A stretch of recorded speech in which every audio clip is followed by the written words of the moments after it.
तुम लोग का भी अब मन कर रहा है कुछ सैड एनिमेज देखने का जिसको देख के तुम लोगों की आंखों में से आंसू आ जाए, लेकिन तुम लोग को ये नहीं पता कि तुम लोग को कौन सी एनिमे देखनी चाहिए। तो आज की वीडियो में तुम लोग को इसी के ऊपर रिकमेंडेशन देने वाला। चलने से पहले इस वीडियो को लाइक कर दो और चैनल को भी जल्दी से सब्सक्राइब कर दो और अब जल्दी चलते हमारी वीडियो की तरफ को। तो हमारे 5th नंबर पे जो एनिमे आती है उसका नाम है अकामे गा किल। रेटिंग मिले 7.47 की रेटिंग है माय एनिमे लिस्ट के मुताबिक। मेन कैरेक्टर होने वाले हैं तात्सुमी और अकामे। 24 एपिसोड्स आ चुके हैं, एक सीजन आया हुआ है और हर एपिसोड 23 मिनट का होने वाला है। एक्चुअली मैं इस वाली एनिमे को सैड एनिमे तो नहीं कहूंगा, बट अगर तुम लोगों ने इस वाली एनिमे को एक बार देख लिया तो फिर तुम लोग जरूर से डिप्रेस हो जाओगे। तो जल्दी से मैं इसकी स्टोरी बताता हूँ। तो इसकी जो स्टोरी है वो रिवॉल्व करती है तात्सुमी के अराउंड, जो कि एक छोटे से विलेज में रहता है एंड वो एक दिन शहर की कैपिटल जाता है, अपने शहर की कैपिटल, क्योंकि उसे अपने गांव को बचाना है हाई टैक्सेस से। और वो अपने दो दोस्तों के साथ आता है, बट अनफॉर्चुनेटली वो अपने दो दोस्तों से अलग हो जाता है एंड लेटर ऑन वो डिस्कवर करता है कि जो कैपिटल है वहाँ की वो बहुत ही ज्यादा करप्ट हो चुकी है, बट वो इसमें कुछ भी नहीं कर सकता क्योंकि उसके पास इतनी पावर नहीं है। इसलिए अब अगर तुम लोगों को देखने की क्या तात्सुमी इस करप्ट कैपिटल को दोबारा से नॉर्मल कर पाएगा या फिर नहीं, एंड क्या वो अपने बिछड़े दो दोस्तों से मिल पाएगा या फिर नहीं। एंड मैं इस वाली एनिमे को तुम लोगों को जरूर से रेकमेंड करने वाला हूँ। और इसकी जो एंडिंग है वो तुम लोग बिल्कुल भी प्रेडिक्ट नहीं कर पाओगे। इसकी ऐसी एंडिंग होने वाली है और इसका हर एक एपिसोड तुम्हें अच्छा भी लगेगा, बट साथ ही साथ में तुम लोगों को थोड़ा सा दुख भी होगा। और इसका एक रिकैप एपिसोड भी आ चुका है, अगर तुम लोग को देखना है तो देख लेना। और ये सीरीज एंड हो चुकी है, इसलिए अब जल्दी चलते हैं हमारी 4th एनिमे की तरफ को, जिसका नाम होने वाला है वायलेंट एवरगार्डन। रेटिंग मिले 8.67 की रेटिंग है। मेन कैरेक्टर होने वाले हैं गिलबर्ट और वायलेट। 2 मूवी आ चुके हैं और 2 स्पेशल एपिसोड आ चुके हैं और जिसका फर्स्ट सीजन है उसमें 13 एपिसोड्स होने वाले हैं और हर एक एपिसोड 24 मिनट का होने वाला है। इसका हर एक एपिसोड तुम्हें सैड फील कराएगा क्योंकि इसकी स्टोरी लाइन कुछ इस तरह से डिजाइन करी गई है। तो ग्रेट वॉर को एंड हुए 4 साल हो चुके हैं एंड यहीं पर इस वॉर में फंसी हुई वायलेट, जिसको बचपन से ही एक डेडली वेपन की तरह बड़ा करा गया है। और इस वॉर में गिलबर्ट जो कि मेजर था वायलेट का, उसकी डेथ हो जाती है, बट इस सच को जो वायलेट है वो एक्सेप्ट नहीं कर पाती क्योंकि उसे लगता है कि अभी भी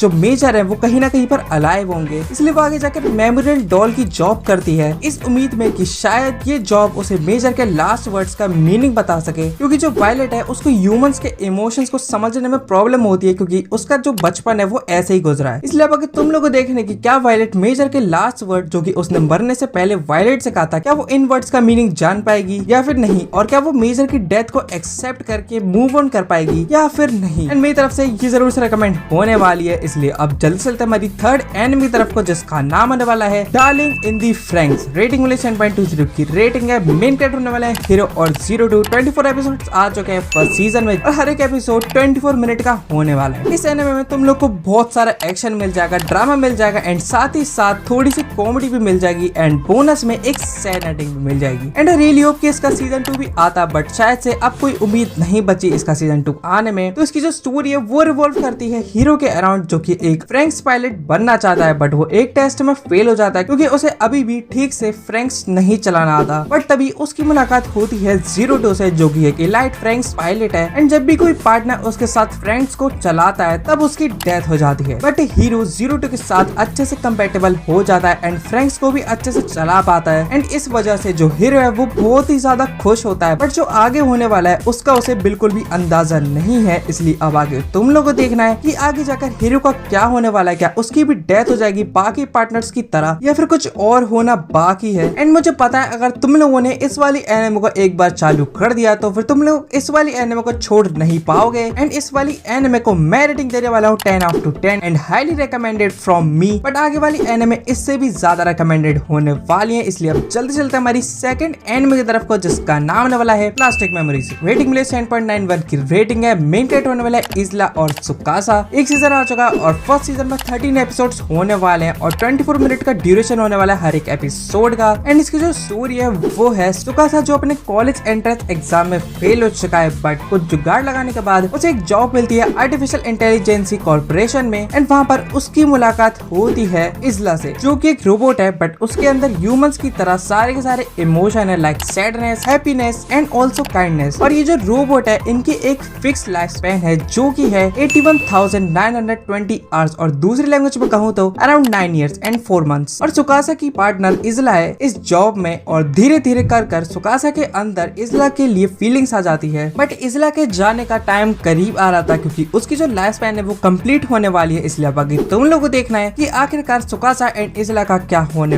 वाला है एंड इसकी भी एंडिंग बहुत ही ज्यादा सैड होने वाली है, इसलिए अपने साथ एक रुमाल लेके बैठना एंड तुम लोग को जरूर से रोना आ जाएगा लास्ट तक आते आते, क्योंकि इसकी स्टोरी लाइन इतनी ज्यादा अच्छी है एंड इसके कुछ मूवमेंट्स तो बहुत ही ज्यादा प्यारे हैं, खास करके फेरिस व्हील वाला। तुम लोग इस वाले सीन को जरूर से देखना एंड मुझे पता तुम लोग को ये वाली एनिमे जरूर से पसंद आने वाली है। ज्यादा नहीं बताने वाला, इसलिए अब जल्दी चलते हमारी फर्स्ट एंड लास्ट एनिमे तरफ को, जिसका नाम आने वाला है अनोहाना। रेटिंग लिए 8.30 की रेटिंग है। मेन कैरेक्टर बहुत ही सारे हैं एंड इसके जो मेन कैरेक्टर है वो है मेनमा, जिनतान, आनारू, युगेयात्सु, सुरुको एंड पोपो। और ये सारे के सारे निकनेम है, मैं रियल नेम नहीं बता रहा क्योंकि पूरी एनिमे में इन लोगों का निकनेम ही यूज हुआ है, इसलिए मैं इन लोगों का निकनेम ही बताने वाला हूँ। एंड इसकी एक मूवी आ चुकी है, बट अगर तुम लोग इसकी मूवी देखनी है तो देख लेना, स्किपेबल है, लेकिन इसके आगे का बताएगा कि एनिमे के एंड होने के बाद क्या होता है। सब लोग को अलग अलग पर्सपेक्टिव दिखाया गया है इस वाली मूवी में। अगर तुम लोग को आगे चलना है तो फिर तुम लोग इस वाली एनिमे को देख सकते हो या फिर मूवी को देख सकते हो। और फर्स्ट सीजन में 11 एपिसोड्स होने वाले हैं, 22 मिनट का पर एपिसोड होने वाला है और इसकी जो मूवी है उसकी ड्यूरेशन है 1 our and 39 minute. Animation, characters and story line सब कुछ एकदम टॉप लेवल का होने वाला है इस वाली एनिमे में। अंडररेटेड तो नहीं कहूंगा, बट हाँ इंडिया में अंडररेटेड तो है, क्योंकि मैंने रेयरली किसी को इस वाली एनिमे के बारे में बात करते हुए सुना होगा। और इसकी जो स्टोरी है वो रिवॉल्व करती है जिनता के अराउंड, या फिर मैं कहूँ जिनतान के अराउंड, क्योंकि एक पीसफुल लाइफ जी रहा था, बट वो अपना सारा दिन घर में ही बिताता है, स्कूल नहीं जाता, बस पूरे दिन वीडियो गेम्स खेलता रहता है, जस्ट लाइक मी। तो बैक टू द पॉइंट। लेकिन एक दिन गर्मी के सीजन में वो मिलता है अपने चाइल्डहुड फ्रेंड से, यानी कि मेनमा से, जिसको वो इग्नोर करता है। अब क्यों करता है ये तुम लोग को पता चलेगा एनिमे देखने के बाद। मैं ये नहीं बताने वाला वरना ये बहुत ही बड़ा स्पॉइलर हो जाएगा। इसलिए जिंदा सोचता है कि वो हेलुसिनेट कर रहा है एंड एक घोस्ट को देख रहा है, बट जो मेनमा है वो चाहती है कि जो इनका जो ग्रुप था वो दोबारा से एक साथ हो जाए, क्योंकि 5 साल पहले कुछ ऐसा हुआ था जिसकी वजह से इनकी ये सिचुएशन है। इसलिए अब आगे तुम लोग को देखना है कि क्या जिनतान और उसका ग्रुप फिर से एक साथ आ पाएगा या फिर नहीं। एंड अगर मैं तुम लोग को अपना पर्सनल ओपिनियन दूं तो फिर ये वाली एनिमे बहुत ही ज्यादा अच्छी है। स्टोरी लाइन एंड सब कुछ जो भी इस वाली एनिमे में है, एवरीथिंग इज परफेक्ट एंड तुम लोग इस वाली एनिमे को एक दिन में खत्म कर सकते हो एंड मेरी तरफ से हाईली रिकमेंडेड होने वाली है। तो यहाँ पे खत्म होती है मेरी टॉप 5 सैडेस्ट एनिमे एंड अब वक्त आता है कुछ एक्स्ट्रा एनिमे का, जिसके बारे में मैंने इंट्रो में बताया था। तो इसमें से जो सबसे ऊपर आती है उसका नाम है your lie in April. 22 episodes आ चुके हैं और हर एक एपिसोड 22 मिनट का होने वाला है। इसके बारे में मैं ज्यादा नहीं बताने वाला क्योंकि बहुत ही ज्यादा पॉपुलर एनिमे है। हर एक एनिमे बिगनर ने इसको देखा हुआ होगा, मेरे ख्याल से मैंने भी इसको देखा हुआ है एंड मुझे पर्सनली बहुत ही ज्यादा अच्छी लगी है। इसकी एंडिंग भी बहुत ही ज्यादा इमोशनल होने वाली है, इसलिए अपने दिल को बहुत ही ज्यादा थाम के बैठना इस वाली एनिमे को देखते वक्त। एंड जो दूसरी एनिमे है उसका नाम है शार्लोट। 13 एपिसोड आ चुके हैं और सिर्फ एक ही सीजन है, 24 मिनट की ड्यूरेशन है हर एपिसोड की। एंड आई नो ये भी बहुत ही ज्यादा पॉपुलर एनिमे है, बट तब भी जिन्होंने नहीं देखा वो देख लेना, मेरी तरफ से जरूर से रिकमेंड होने वाली है। तो यहाँ पर खत्म होती है मेरी सारी एनिमे जो कि मुझे तुम लोग को बतानी थी इस वाली वीडियो में। इसलिए अब जल्दी से जाके कमेंट कर दो कि अगर तुम लोगों ने ये सारी एनिमे देखी हुई है तो फिर तुम लोग की कौन सी फेवरेट एनिमे इस वाली लिस्ट में से। एंड जिन लोगों ने नहीं देखी है तो फिर तुम लोग ये कमेंट करो कि तुम लोग कौन सी एनिमे देखने वाले इस वाली लिस्ट। इसलिए इस वीडियो को लाइक कर दो और इस चैनल को भी जल्दी से सब्सक्राइब कर दो और मैं मिलूंगा तुम लोग नेक्स्ट वीडियो में। तब तक के लिए गुड बाय।